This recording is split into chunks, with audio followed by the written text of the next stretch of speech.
ଲୋକକଳାର ଓ ସଂସ୍କୃତିର ଏନ୍ତୁଡ଼ିଶାଳ ବେଲଗୁଣ୍ଠ ସହରର ପାରମ୍ପରିକ ଦଣ୍ଡନାଚ ଓ ଘଟ କଳସ କୋଠିଶାଳ ନୃତ୍ୟ ରାଜ୍ୟସ୍ତରୀୟ ମଞ୍ଚରେ ପରିବେଷଣ ହୋଇ ଉଚ୍ଚ ପ୍ରଶଂସିତ ହୋଇଛି।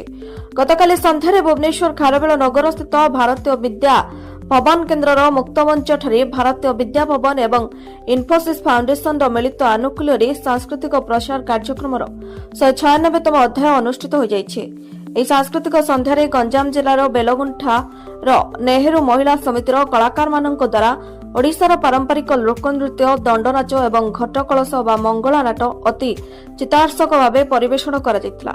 ଏହି କାର୍ଯ୍ୟକ୍ରମରେ ମୁଖ୍ୟ ଅତିଥି ଭାବେ ଆନ୍ତର୍ଜାତୀୟ ଓଡ଼ିଶୀ ନୃତ୍ୟଗୁରୁ ଗଜେନ୍ଦ୍ର ପଣ୍ଡା ଯୋଗଦେଇ କଳାକାରଙ୍କୁ ଉତ୍ସାହିତ କରିବା ସହ ଓଡ଼ିଶାର କଳାକାର ସମୃଦ୍ଧି ଉପରେ ଆଲୋକପାତ କରିଥିଲେ। ସମଗ୍ର କାର୍ଯ୍ୟକ୍ରମକୁ ଭାରତୀୟ ବିଦ୍ୟାଭବନର ପ୍ରୋଗ୍ରାମ ଅଫିସର ତଥା ବିଶିଷ୍ଟ ନାଟ୍ୟକାର ମନ୍ମଥ କୁମାର ଶତପଥୀ ଅତି ସୁନ୍ଦର ଭାବରେ ପରିଚାଳନା କରିଥିଲେ।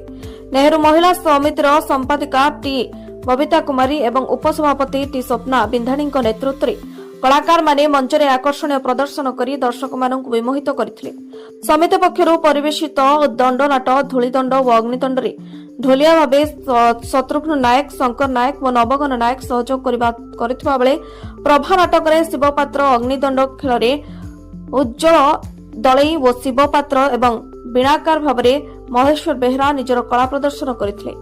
ଚଢ଼େଇଆ ଭାବେ ଗନ୍ଧର୍ବ ପରିଡ଼ା ଏବଂ ଚଢ଼େଇଆଣୀ ଭାବେ ଭୀମପାତ୍ର ନୃତ୍ୟ ପରିବେଷଣ କରିଥିଲେ। ଘଟ କଳସ ଓ ମଙ୍ଗଳା ନାଚରେ ଗାୟକ ଭାବେ କାହ୍ନୁ ପାତ୍ର ଏବଂ ନୃତ୍ୟକାର ଭାବେ ନାରାୟଣ ନାୟକ, ସନ୍ତୋଷ ପାତ୍ର ଓ ସୋନାଲି ପ୍ରମୁଖ ସୁନ୍ଦର ନୃତ୍ୟ ପରିବେଷଣ କରିଥିଲେ।